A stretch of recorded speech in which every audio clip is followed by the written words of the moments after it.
What would you do if you saw a weary mother on the sidewalk, clutching 3 shivering children, begging for just a loaf of bread? Would you give her the little you have, or pass by looking away in guilt or judgment? In this heart-pounding tale, we meet Daniel Brooks, a struggling single father doing everything he can to provide for his daughter. When he crosses paths with Sophia Turner, a mother of 3 desperate kids, his world is upended.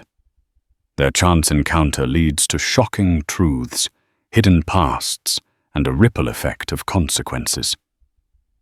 This is a story of heartbreak, resilience, and the unexpected power of compassion.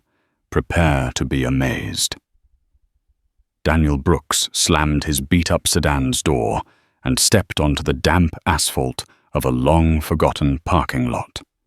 He inhaled the humid air of the small Midwestern town of Riverton, which was starting to flicker with the warm hues of sunset. Another day at the local factory, another day bringing home too little money, and another day worrying whether he'd be able to pay the rent. Daniel had fought desperately to hold on to this job for the past year. As a single dad raising his 7-year-old daughter Mia, he felt the weight of responsibility crushing his shoulders. He was only 32, but his eyes looked older, etched with the deep lines of constant worry. His jeans were faded, and the soles of his work boots had worn thin. He headed toward a nearby corner store, hoping to grab a cheap dinner. Saving money for Mia's school shoes was more important than a warm meal, but a hungry father with no dinner was no good for her either. Inside the store, fluorescent lights buzzed overhead, giving a harsh glare to the half-empty shelves. Daniel hovered in the aisle, scanning discount cans of soup.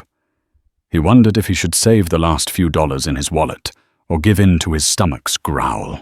A moment later, his phone buzzed a text from his landlord, John Martin, reminding him that rent was due in 2 days. No exceptions, no grace period. Just great, Daniel muttered under his breath. He grabbed a can of generic tomato soup and placed it gently in his basket, as if the slightest jostle might drain even more money from his wallet. Life hadn't always been so rough. Years earlier, he'd been a promising college grad with a bright future in mechanical engineering. But then the market crashed. Job prospects faded, and to top it off, his wife Mia's mother left them both when Mia was only 2. Daniel never told anyone the full story of her departure. Whether it was the weight of motherhood or the gnawing emptiness of poverty, she simply disappeared one morning, leaving behind a cryptic note that read, "I can't do this anymore. Forgive me." Daniel had never forgiven her, not fully. Her betrayal left a hole in his heart that refused to heal. As he walked out of the store soup can in one hand and a dented loaf of bread in the other, he caught sight of a figure sitting on the curb. A small family, he realized, a disheveled woman and 3 children who looked cold and hungry. The woman's eyes were puffy and red, her expression a tangle of shame and desperation. One of the kids, a little girl with curly hair, clung to her mother's threadbare jacket. That moment lodged itself in Daniel's heart like a shard of ice. He hated seeing kids in such a state. He had felt desperation himself, but never to that visible extent. He recalled nights when he couldn't pay the electricity and had to light candles to read Mia bedtime stories. Yet at least they'd had some kind of shelter. Unsure whether to approach or keep walking, Daniel hesitated. Compassion battled with his fear of involvement. He barely had enough for himself and his daughter. But something in the mother's gaze beckoned him closer. He found himself stepping forward. Daniel knelt beside the family, ignoring the curious looks of a few passers-by. "Are you okay?" he asked softly, scanning the children's faces. They looked exhausted, cheeks sallow with hunger. The woman swallowed hard before replying. "We're hungry," she stammered. "I'm sorry to bother anyone, but my name is Sophia Turner. These are my kids, Sarah Marcus and Lily." The children huddled closer, as if contact with a stranger might make them vanish. "Where are you staying?" Daniel asked, sympathetic but cautious. Sophia lowered her eyes. "We lost our place. We've been on the streets a few days. I was laid off last month. My savings, all gone." Daniel remembered the feeling of having absolutely nothing, though he'd never quite hit rock bottom like this. He glanced down at his groceries, just a can of tomato soup and a loaf of bread. It wasn't much, but it could feed 4 people if rationed carefully. His own stomach rumbled, but guilt gnawed at him as he looked at the kids. Without hesitation, he handed over the bread. "Here," he said, "it's not gourmet, but it'll keep you going tonight." Sophia's eyes filled with tears. "Thank you," she whispered, breaking the bread into pieces for her children. They wolfed it down as though they hadn't eaten in days. "Is there a shelter around here?" Daniel asked. "You can't stay out in the cold." Sophia shook her head, lips trembling. "The local shelter is full. They turned us away." She trailed off, clearly lost in despair. Then she hesitated, as if revealing more would be too humiliating. "I had a lead on a cleaning job for a motel, but it fell through. They said I didn't have enough references. I have nowhere else to go." Daniel's heart tore open in empathy. He juggled the battered can of soup in one hand, thoughts swirling. He wasn't sure how to help. After all, he could barely help himself. Still, a primal sense of duty rose within him. "Look," he said slowly, "my place isn't big, but maybe you can stay in the living room for a couple of nights, just until you figure out your next step." Sophia's expression flickered with a mix of relief and uncertainty. Are you sure I don't want to impose?" He gave a curt nod, more decisive than he felt. "I'm sure. Let's get you out of this cold first." The night air stiffened around them as they walked toward Daniel's car. He couldn't escape the pounding in his chest. Was he doing the right thing? Inviting strangers into his cramped one-bedroom apartment was risky. Yet these kids, he simply couldn't leave them out here. He thought about Mia, how he'd feel if they were the ones in this predicament. The harsh reality of poverty and homelessness had a way of sneaking up on anyone. When Daniel pulled up to his apartment complex, a squat concrete building with peeling paint, he sent Sophia and her kids a shaky grin. "It's not fancy," he cautioned, "but it's warm." He opened the apartment door, praying Mia wouldn't be upset by the surprise guests. Mia was in the living room, doodling with colored pencils. Her eyes widened when she saw Sophia and the children step into the dimly lit room. "Daddy." "Who are they?" Mia asked, her curious gaze darting between the newcomers. Daniel squatted down beside her. "Mia, this is Sophia, and these are her children, Sarah Marcus and Lily. They need a place to stay for tonight. Is that okay?" Mia looked at the 3 kids. She offered a shy smile, her childlike compassion shining through. "Hi," she said, offering her markers to Lily, the youngest.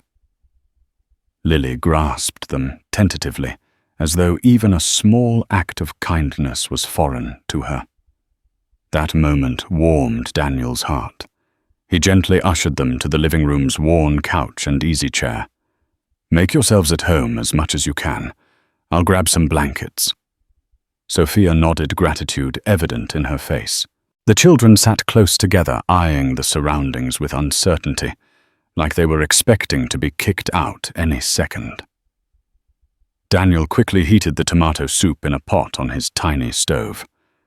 The aroma, though simple, felt downright luxurious in that moment. Mia set the table, placing chipped bowls and mismatched spoons. Soon the family dug into the soup. Every spoonful was accompanied by quiet thanks. Watching them, Daniel felt a surge of warmth and a gnawing sense of guilt, knowing that tomorrow's groceries were now in question. After the meal, Daniel set up a couple of blankets and a spare sheet on the couch. The kids would bundle up on the floor with some extra quilts. He insisted Sophia take the couch, though she protested. With no further argument, the kids settled in for what Daniel prayed would be a safe night. Before heading to bed, Daniel caught Sophia gazing out the window, tears glinting in her eyes. When she noticed his presence, she wiped her cheeks. "I'm sorry," she whispered. "I never thought I'd end up like this." He placed a comforting hand on her shoulder. "Don't apologize," he said. "We all need a little help sometimes." But as he turned off the lights, a single question loomed in his mind. How long could he keep this up? He was struggling himself. A house full of guests meant more expenses, more complications. He prayed he wouldn't regret this decision, and that he'd keep Mia safe. The following morning, Daniel woke before dawn to prepare for his early shift at the factory. He dreaded leaving Sophia and her kids alone in his apartment, not out of distrust, but out of worry that they wouldn't feel comfortable. He wrote a quick note for Mia, his usual instructions about breakfast and chores, and set aside a half-eaten box of cereal and milk for the kids. He crept out quietly, but paused in the hallway when he heard stifled sobbing from inside. Sophia was awake, crying softly. The weight of her situation was probably crashing down on her. If Daniel had time, he would have offered a listening ear, but he couldn't miss another day of work. So with a heavy heart, he left. At the factory, the clanging of metal and the hiss of machines created a cacophony of routine that dulled Daniel's mind. During his lunch break, he rummaged through his lunch pail, a slice of leftover bread from the previous night, and a bruised apple. He stared at it, remembering the hungry faces of Sophia's children. The guilt twisted in his gut. So many people in the world needed help, and he could barely help his own family. During his 15-minute break, Daniel scrolled through his phone to see if there were any job postings for Sophia. He jotted down a couple of possible cleaning or waitress positions in the area. Maybe that small act could help. He also saw a text from his landlord, John Martin, reminding him again about the rent. Anxiety bubbled up. He typed a quick response, promising to pay on time, even though he was short. He had only a couple of days to scrape the funds together. Back on the assembly line, Daniel found his focus slipping. His mind spun with fears and regrets until his supervisor barked at him for missing a part. He jerked awake from his trance and apologized profusely. He couldn't afford to lose this job now. When the end-of-day whistle blew, Daniel left the factory in a haze, mind reeling with the day's tension. As he drove, he imagined a million different scenarios, walking in to find the family gone, or them rummaging through his personal belongings, or worst of all, discovering his landlord had changed the locks for late rent. He shook his head, trying to banish the negative thoughts. Upon reaching his apartment, he noticed an unfamiliar car parked out front, an old station wagon that had clearly seen better days. Apprehension pulled at him. Daniel hurried inside. Back at the apartment, Daniel found Mia in the living room, playing with Sarah Marcus and Lily. Their laughter echoed gently, softening the edge of the day's tension. In the kitchen, he was surprised to hear hushed voices and found Sophia speaking to a woman he didn't recognize, an older lady with kind eyes and a warm smile. "Daniel, this is Teresa Garner," Sophia said. "She's an old family friend. She brought some clothes and food for the kids." Teresa extended her hand. "Thank you for taking them in. Not many would." Daniel nodded, grateful for the support. "I'm just trying to help where I can." They talked briefly about a job opening. Teresa had heard of a motel in town run by Mr. Hernandez might be hiring a housekeeper. Sophia looked hopeful but wary, knowing how many job leads had already slipped through her fingers. After Teresa left, leaving behind a duffel bag of essentials, Sophia quietly began preparing a modest dinner with Daniel. As they worked side by side, the sound of the children's chatter floated from the living room, where Mia and the others were spelling out words with crayons and paper. Sophia glanced over, smiling. "Your daughter's wonderful. She's so patient with my kids." Daniel chuckled. "She's my anchor." They shared a quiet moment, the warmth of family, even a makeshift one filling the cramped apartment. Later that evening, while the kids curled up on makeshift beds, Daniel and Sophia sat in the dim kitchen. Sophia's voice softened. "I used to think I had everything family stability. Then it all fell apart. I never imagined I'd end up here." Daniel nodded. "Me neither. But maybe this moment means we're not alone in it anymore." Sophia gave him a grateful look. In the midst of uncertainty, something steady was forming, fragile, yes, but real. A fragile sense of trust, a growing bond, a shared struggle. And for the first time in a long time, neither of them felt completely alone. Sophia's job prospects seemed to vanish as quickly as they appeared. One place after another either wouldn't take her on because she had no address, or they required references she couldn't provide. Her earlier hope about Mr. Hernandez's motel had fizzled. Someone else was hired before she could even submit her application. Daniel did his best to keep morale high, offering encouragement where he could. But with rent day looming, he found himself scrounging for any extra sources of income. He took a few hours of overtime at the factory, when it was available, leaving Mia in Sophia's care after school. One evening, returning late from an overtime shift, Daniel found Mia asleep in Sophia's lap.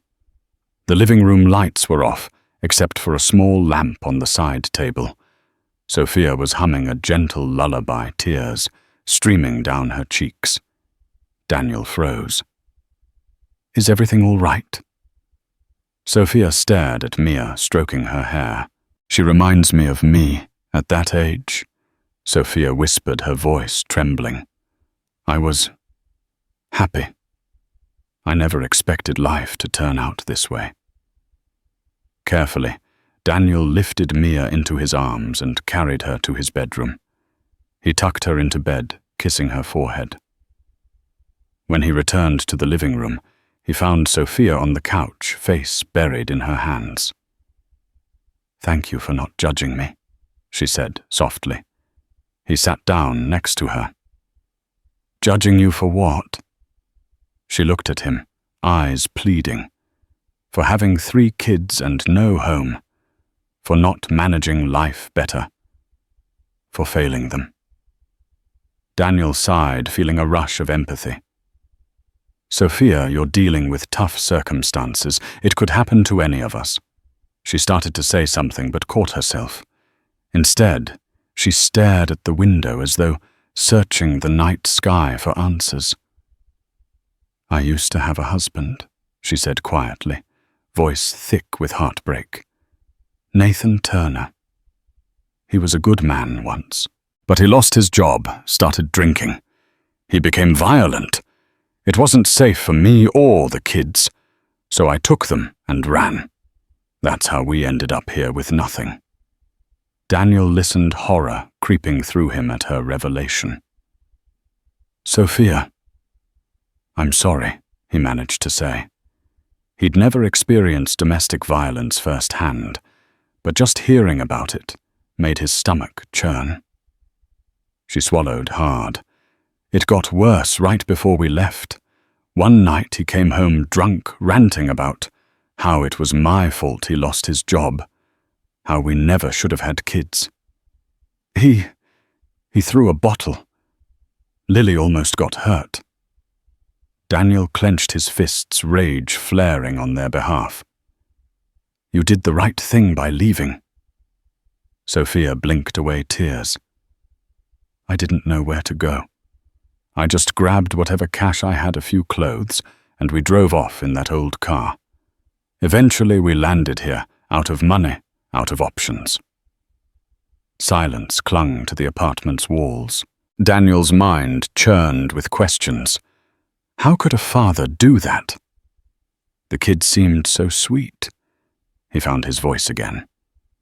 Is he looking for you? She nodded. Face pale. He might be. I've been hiding, avoiding contact with family or anyone he knows. That's why I don't have references. I had to disappear. Everything clicked. Daniel understood now why her situation was so dire and complicated. He swallowed a lump in his throat. Whatever help you need. I'll do my best, he said, voice quivering with sincerity. Sophia managed a sad smile. I never asked for help like this before. It's humiliating, but I'm so thankful you found us. Daniel offered a gentle squeeze of her hand. Let's just keep moving forward. Okay. We'll figure something out. Neither knew how they would, but in that moment, the silence between them felt strangely comforting, like they were two soldiers battered by life, leaning on each other in the trenches. Morning sunlight crawled through the blinds, casting pale rectangles across the living room floor, where Sarah Marcus and Lily still slept. Daniel yawned, checking the time. Rent day. Anxiety spiked in his chest. He quietly got dressed and tiptoed around the kids. He found Sophia in the kitchen, rummaging through the cupboards. I'm trying to see if we have enough pancake mix, she explained softly. But I think we're out. Daniel grimaced. I get paid next week, but the rent is due today. He didn't have enough to cover it. Even with the overtime, he'd come up short, especially after spending extra on groceries for the additional mouths to feed. Sophia's face fell. I'm so sorry, Daniel. I wish I could help. He tried to give her a reassuring nod, but worry etched lines into his forehead. I'll talk to the landlord. Maybe he'll give me a few days. In the past, John Martin had shown zero flexibility. But Daniel prayed he might have a change of heart. Perhaps if Daniel explained he had a temporary situation. Still, the landlord's texts suggested otherwise. Daniel left the apartment and headed downstairs to the landlord's office. He tapped on the glass door, heart pounding. John Martin sat behind a battered wooden desk, scanning a ledger. He was a balding man in his early 60s, with a perpetual scowl etched into his features. Yeah, he growled without looking up. Daniel swallowed. I was hoping for an extension on my rent. Just a few days. John's eyes snapped up, brimming with impatience. We've been down this road before, Brooks. You're late again. I'll have to file eviction paperwork. Desperation rose in Daniel's throat. I know, but I'm only a bit short. I'll pay you next Friday, the moment I get my check. Either are kids involved. Please. John's glare didn't soften. Not my problem. I've been lenient enough in the past. I have bills to pay too. You pay by tomorrow morning or you're out by the end of the week. Daniel's shoulders sagged. Tomorrow morning, it was already a miracle he'd held on to the place this long. Right, he murmured. I understand. He trudged back upstairs, a sense of doom settling in. He'd have to find the money somehow. Borrow from someone who could. He asked. Daniel's parents were long gone. He had no siblings. Maybe he could take out a high-interest payday loan. But that was a slippery slope. When Daniel re-entered his apartment, Sophia's eyes searched his for any sign of good news. The grim set of his jaw answered for him. "No luck," she whispered. He shook his head. "I have until tomorrow morning, or he starts eviction." Sophia's face turned white. "Daniel, I can't let you lose your home because of us." He exhaled a heavy breath, heart pounding. "You're not the reason. I was already behind. It's just life." Sophia made a firm decision. "I'll take the kids and find somewhere else for tonight." Daniel felt an unexpected ache at that. "Where would you go?" She shrugged helplessly. "A shelter in the next town? A church basement? Anywhere." "I can't stay here and watch you lose your place. You have Mia to think about." They stood there in strained silence, both trying to navigate an impossible situation.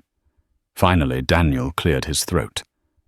"If that's what you think is best," he said, hating the resignation in his own voice.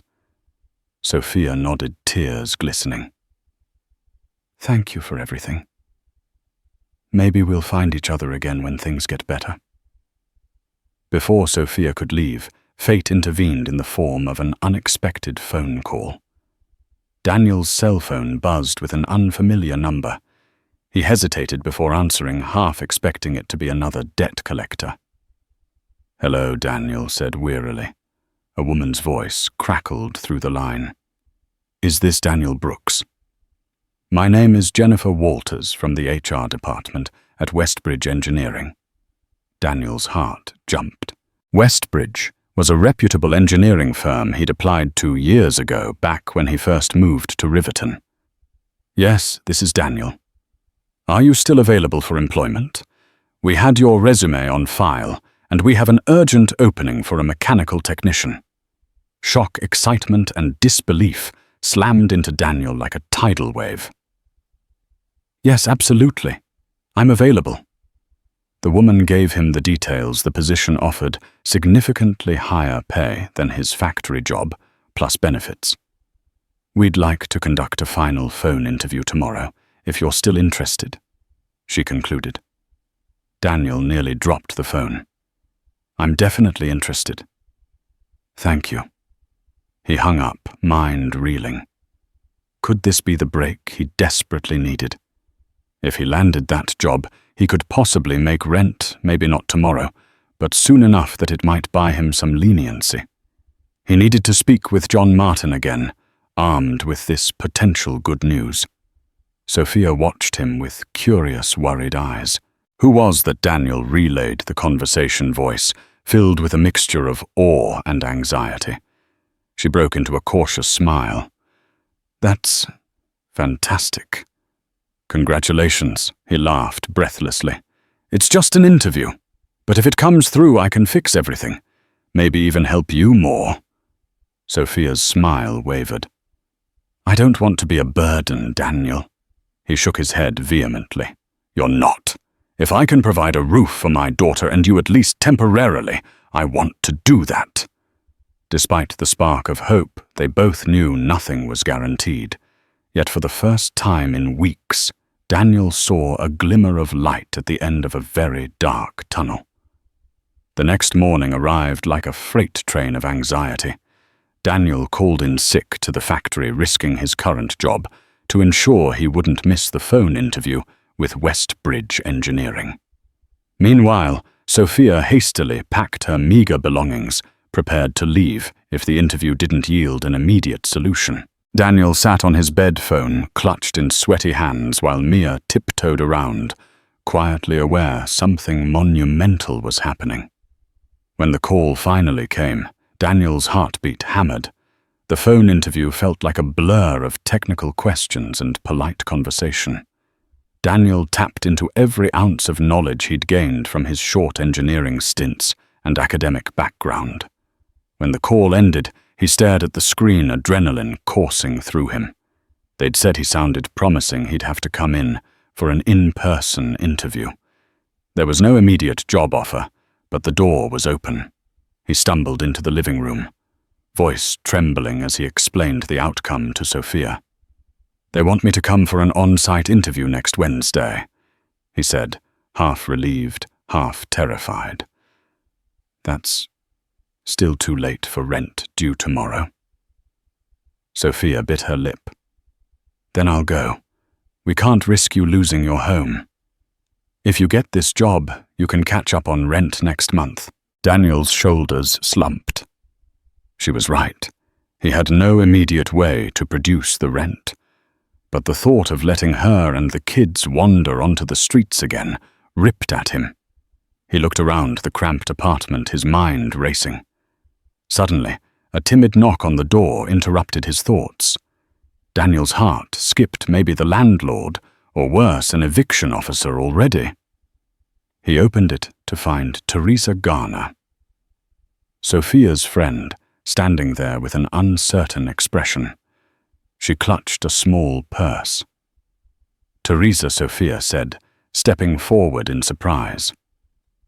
"What are you doing here?" Teresa grimaced. "Can I talk to both of you?" They invited her in, and she stood by the kitchen counter, fidgeting with the zipper of her purse. "I got a message from Nathan," she confessed, voice barely above a whisper. Sophia paled. "He contacted you?" Teresa nodded. "He's been asking around if I knew where you were. I told him I hadn't seen you. But he's offering money. He said he'd pay a large sum if you came back. I know it sounds crazy, but he says he's changed."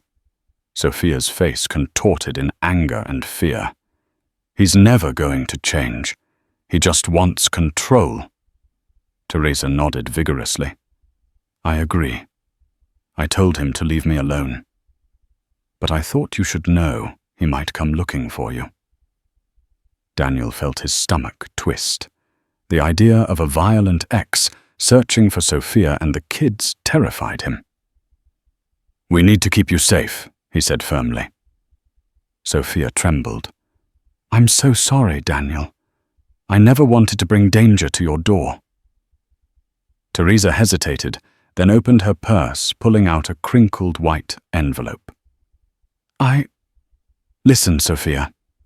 I've got some savings. It's not a lot, but it might help you get a motel room for a week or two, at least until you figure things out." Sophia's eyes flooded with tears. "Teresa, you can't. I can't accept that." Teresa pressed the envelope into Sophia's hands. "Yes, you can, because if you don't, you might give in and contact him or something worse." Sophia held the envelope like it was a hot coal tears streaming. "Teresa, thank you." A flicker of hope lit the air, but Daniel realized none of this solved his own problem with rent. He tried to swallow his disappointment. At least Sophia and the kids would have a place to stay away from Nathan. Teresa turned to Daniel. "You've been so kind, letting them stay here. If I had more, I'd give you some for your rent, too." Daniel forced a smile. "It's okay. I appreciate what you're doing."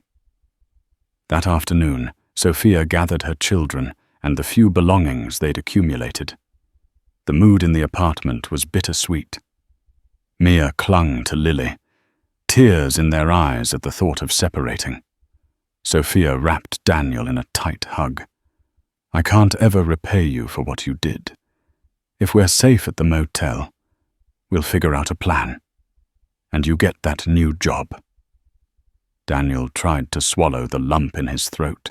"If you need anything, call me, okay, and stay safe." Sophia nodded, tears reflecting in her eyes.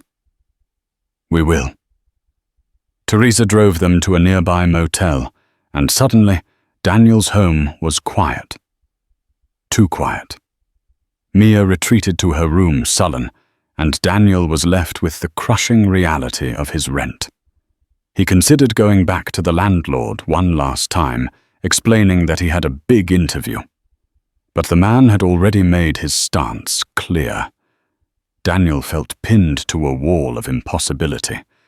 As evening approached, Daniel forced himself to go outside for fresh air.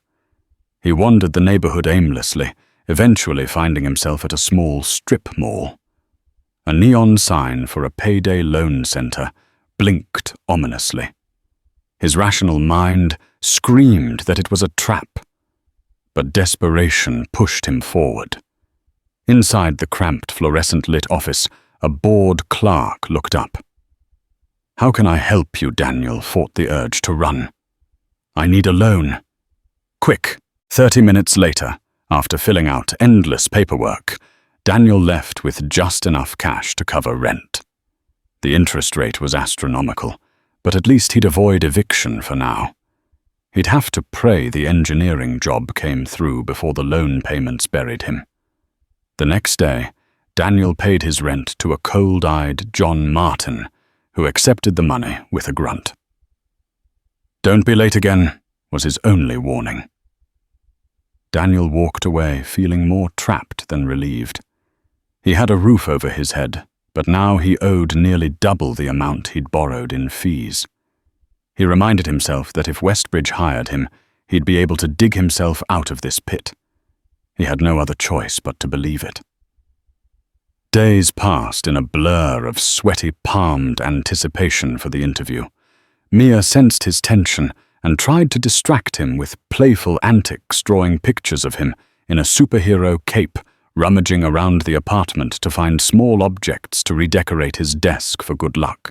Though Daniel smiled at her efforts, the anxiety never fully lifted. Finally, Wednesday arrived. Daniel dressed in his one decent suit, rummaging in a drawer for a tie that wasn't fraying. He was about to step out when his phone buzzed. Seeing Sophia's name, he felt a pang of alarm. "Hey, is everything okay?" he asked, voice tight. Sophia's voice trembled. "Daniel, I'm sorry to bother you right now. It's about Nathan. He found us." Daniel's heart lurched. "What?" "Where are you?" She gave the motel's location. He showed up out of nowhere, started yelling. The motel manager told him to leave, but he threatened to come back. "I'm scared." Rage and fear clashed within Daniel. "Have you called the police?" Sophia hesitated. "Yes, but by the time they arrived, Nathan was gone. The kids are terrified." Daniel closed his eyes, trying to calm the storm inside him. "I have my job interview. Right now." But Sophia jumped in. "I'm not asking you to come here. You've done enough. I just needed to tell someone." He raked a hand through his hair. "I'm sorry. I wish I could fix this. Maybe you should leave that motel. Find somewhere else." Her voice trembled. "I used Teresa's money to pay for the next few nights. We can't just leave. And I can't lose the chance to look for work here. But I'll keep the kids inside. We'll be safe, I hope." Guilt clawed at Daniel. Torn between the interview that could change his life and the safety of the family he'd grown to care about, he felt helpless. "All right. Just promise me you'll call if anything happens. I can come right after the interview." She agreed, voice quavering, and they hung up.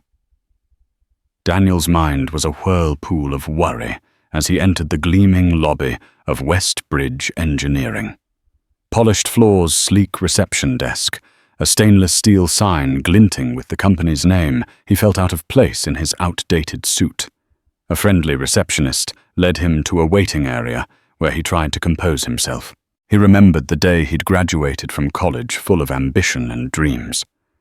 Now he was older, more beaten down by life, but also tempered by experience. The HR manager, Jennifer Walters, appeared with a colleague. Smiling, they guided him to a conference room where they fired off technical questions about mechanical schematics, problem-solving scenarios, and knowledge of advanced machinery. Surprisingly, Daniel felt comfortable. He'd spent years refining these skills, even if it wasn't always in an office environment. He relayed stories of troubleshooting complex machinery in the factory, showing how he'd used creative solutions on the fly. At the end of the interview, Jennifer clasped his hand. "Daniel, we're very impressed. We'll let you know our decision by Friday." He managed to keep a polite smile, though anxiety gnawed at him. "Thank you for your time. I look forward to hearing from you." Once outside, he practically sprinted to his car, fishing out his phone. No missed calls from Sophia. At least nothing had happened in the past hour. He exhaled a shaky breath. He decided to swing by the motel anyway, just to check on them. Daniel found the motel easily a low 2-story building with neon lights proclaiming vacancy. He parked and scanned the lot. No sign of trouble, though a few people lingered smoking or chatting. He headed to room 106, the number Sophia had given him. He knocked gently. Sophia's eyes widened when she opened the door. "Daniel, what are you doing here?" He explained. He just wanted to check on them. The kids were on the bed, flipping through an old picture book. They greeted Daniel with shy waves. Lily ran over to hug him around the legs, his heart squeezed at the gesture. Sophia led him outside, shutting the door behind her, so the kids wouldn't overhear. She lowered her voice. "We haven't seen Nathan since this morning, but I'm on edge.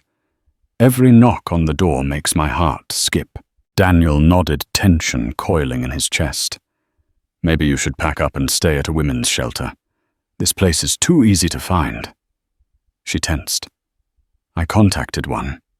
They're full again. Plus I need an address if I ever land a job." His phone buzzed in his pocket. He glanced at the screen, unfamiliar number again. Dread mingled with hope. Was it the engineering firm? "Hello," he answered, stepping a short distance away. A cold male voice responded. "Is this Daniel Brooks?" Daniel frowned. "Yes. I know who you're housing. Sophia and her brats. If you want to avoid trouble, stay out of my business." Then the line went dead. Daniel froze, his heart hammering. Nathan. He must have discovered Daniel's identity, maybe from following Teresa. Daniel stared at the phone, every nerve electrified. Sophia noticed his expression and rushed over. "What's wrong?" He swallowed. It was him. "Nathan threatened me." Sophia's face drained of color. "Daniel, I'm so sorry." Anger flared. He refused to let a violent man terrorize these kids. "No, this is unacceptable. We should go to the police with this phone number. There must be something they can do." Sophia nodded numbly. "Yes, let's do that." They called the police, but the officer who arrived wore a weary expression. Without a restraining order or him physically threatening you face to face, there's not much we can do. We can make a note of it, file a harassment report, but we can't arrest him for one phone call. Sophia's frustration boiled. "He threatened us. My children are at risk." The officer gave an apologetic shrug. "I understand, ma'am, but the system doesn't allow us to hold someone on a vague threat over the phone. If he shows up here, call us immediately, and we'll respond." Once the officer left, Daniel saw the tears pooling in Sophia's eyes. "I feel so helpless," she whispered. Daniel placed a hand on her shoulder. "We'll figure something out. The main thing is, do not engage with him if he shows up. Call the police. Call me. They re-entered the motel room, where the kids peeked at them with wide, scared eyes. Sophia tried to put on a brave face. "Everything's fine, babies," she said, kneeling to hug them. "We just have to be careful, okay?" Marcus piped up. "Mummy, why does Daddy want to hurt us?"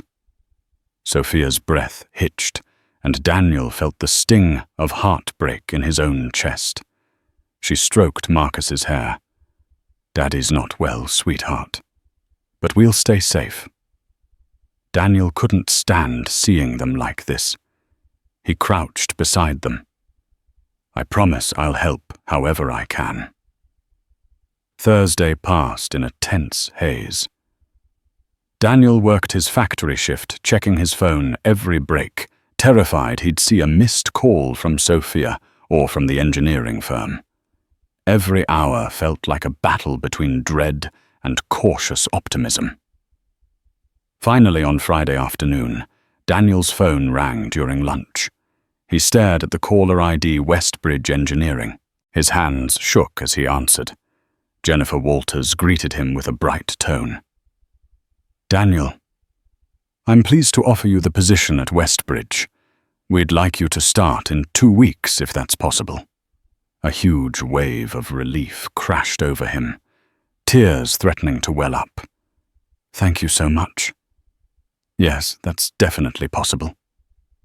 They discussed the salary and benefits package. Daniel almost couldn't believe the figures. It was more than he'd ever hoped to earn. This job could change everything. After work, Daniel raced home, wanting to share the news with Mia, who squealed with excitement and jumped into his arms. "We're going to be okay now, right, Daddy?" He laughed through tears. "Yes, baby. We are." In his elation, he texted Sophia, letting her know about the job. She responded with congratulatory messages and relief. But she also mentioned that Nathan hadn't shown up again. As the weekend stretched ahead, Daniel and Sophia both hoped that maybe the threat had passed. That Sunday, Daniel decided to visit the motel with a small bag of groceries to help Sophia and the kids. He felt lighter, imagining a future where they could get back on their feet with his newfound stability. But as he pulled into the lot, his gut clenched. Parked near Sophia's room was a battered pickup truck. A tall figure loomed beside it, shouting into his phone. Even from a distance, Daniel recognized the tension, the anger rolling off the man like a thundercloud. Nathan. Daniel's mouth went dry. He parked discreetly far enough away to observe. Nathan banged on the motel room door, yelling Sophia's name. Terror spiked in Daniel's veins. Where were the kids? He yanked out his phone to call the police, but before he could dial, the door opened a crack. Sophia's voice echoed. "Go away, Nathan. I'm calling the cops," Nathan snarled, kicking the door, forcing it open wider. Daniel's instincts blazed. He dropped his phone and sprinted toward the room. As he got closer, he saw Nathan barging inside. Sophia screamed. The kids wailed. Without hesitation, Daniel launched himself at Nathan from behind, grappling to pull him away from Sophia. Nathan whirled, fists swinging. He caught Daniel's jaw with a brutal punch, sending him crashing into the small table by the wall. Pain exploded in Daniel's head, but adrenaline shoved him back onto his feet. "Stop it!" Daniel roared, eyes blazing. Sophia huddled in the corner with the kids. Lily was crying, Sarah trembling, Marcus clinging to his mother. Daniel positioned himself between them and Nathan, chest heaving with rage. Nathan sneered, a twisted grin on his face. He reeked of alcohol. "Who the hell are you?" "Another man fooling around with my wife." Daniel's fists clenched. "Leave. Now. They don't want you here." Nathan let out a mocking laugh. "She's my wife and those are my kids, not your business buddy." Sophia's voice cracked. I left you, Nathan. We're done. You're hurting us. Nathan's gaze flicked to Sophia, a hateful glint in his eyes. You think you can just take my kids away from me? He lunged forward. Daniel tried to intercept him, but Nathan slammed Daniel against the wall. Daniel's head throbbed. Summoning every ounce of strength, he landed a solid punch to Nathan's gut, momentarily winding him. Police sirens wailed in the distance. Someone in the motel must have called 911. Hearing the sirens, Nathan's fury spiked. He charged again, but this time Daniel ducked, hooking his arm around Nathan's torso and dragging him backward. Nathan stumbled, cursing. Daniel twisted him around and shoved him out the door onto the pavement, though he nearly collapsed from the effort. 2 police cars screeched to a stop, and officers poured out guns drawn, shouting commands. They swiftly apprehended Nathan, pinning him to the ground. Daniel, panting heavily, sank to his knees. Relief coursed through him. It was over for now. Police interviewed everyone, taking statements. Sophia was shaking, tears staining her cheeks, but her voice was resolute. She pressed charges, detailing Nathan's history of abuse and the threatening phone call. The officers arrested Nathan for assault, trespassing, and violating a protective boundary. He was hauled away in handcuffs, shouting insults and threats. As the chaos died down, paramedics checked Daniel's bruises and minor cuts. He refused to be taken to the hospital, insisting he was fine. Sophia tended to him with a washcloth, cleaning dried blood from his temple. Her hands trembled. Daniel, she whispered, tears in her eyes. You saved us. He gave a weak laugh. I just hope he's locked up for a while. An officer assured them that with Sophia pressing charges and having a documented history of abuse, Nathan could face significant jail time. But it would be a legal process that took time. For now, a restraining order would keep him away, or else he'd face immediate arrest. Sophia and Daniel exchanged a look of profound relief marred with exhaustion. The kids clung to Sophia, sobbing and shaken, but at least physically unhurt. In the days that followed, Daniel moved swiftly into a new chapter of his life. He gave his notice at the factory and prepared to start at Westbridge Engineering. His first paycheck would be a lifesaver, allowing him to settle the payday loan and ensure Mia's future was stable. But that wasn't the only change. Despite the protective order, Sophia feared staying at the motel.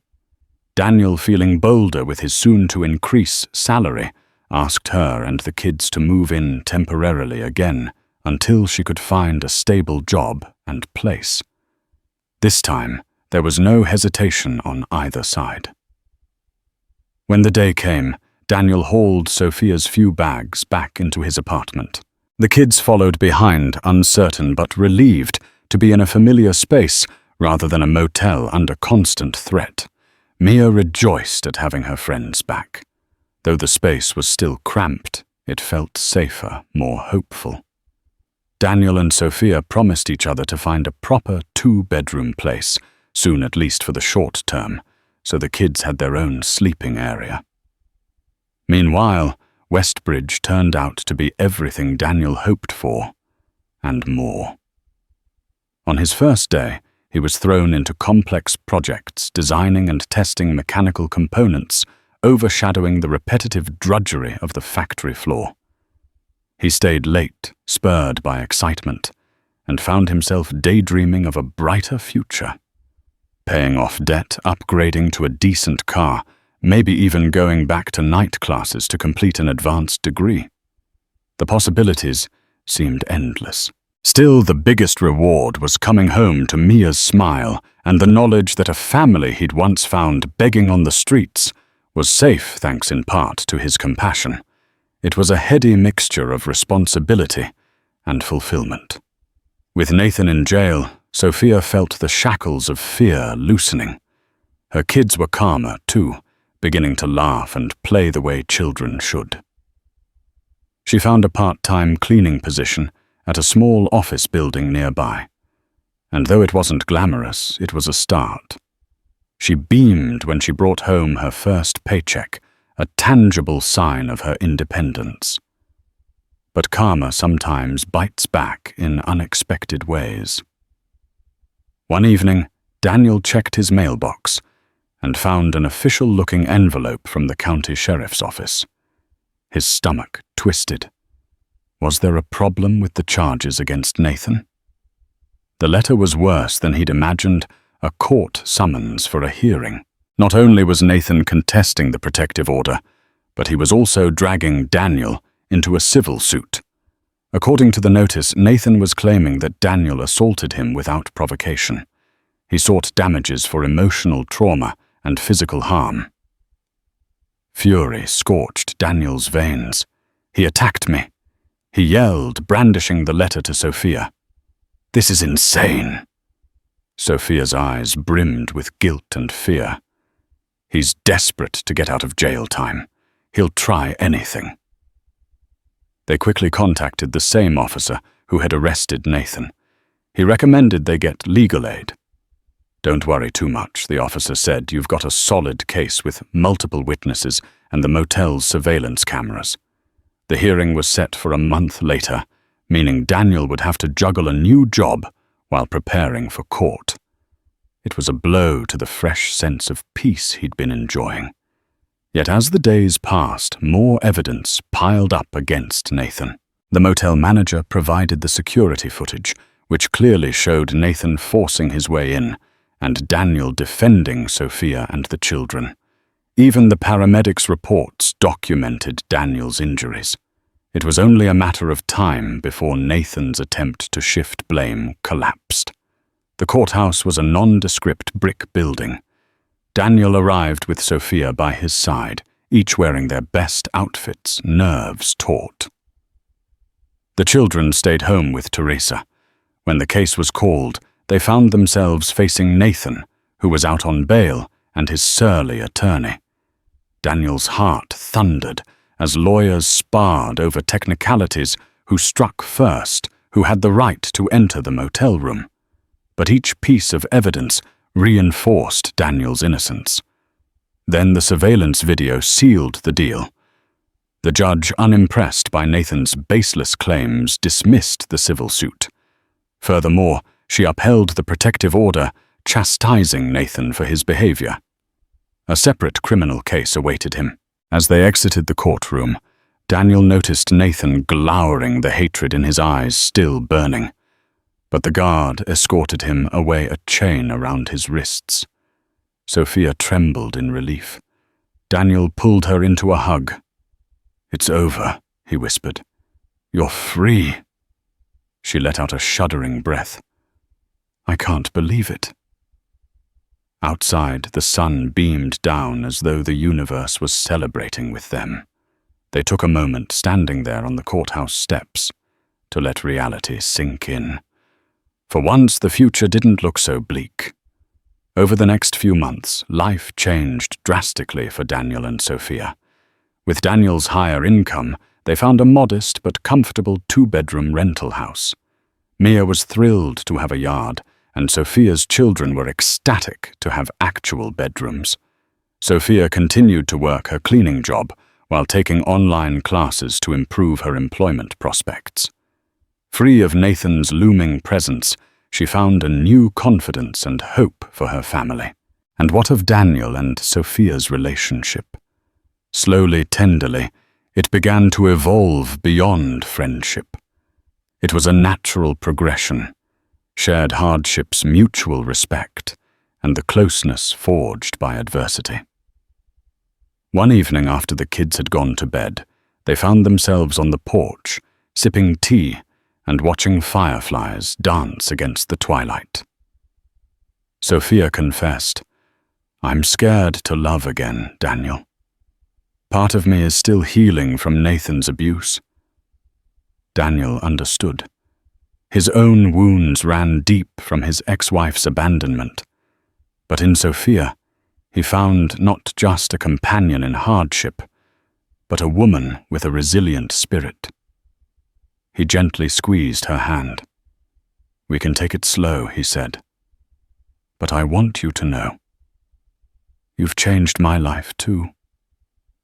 A single tear glimmered in her eye.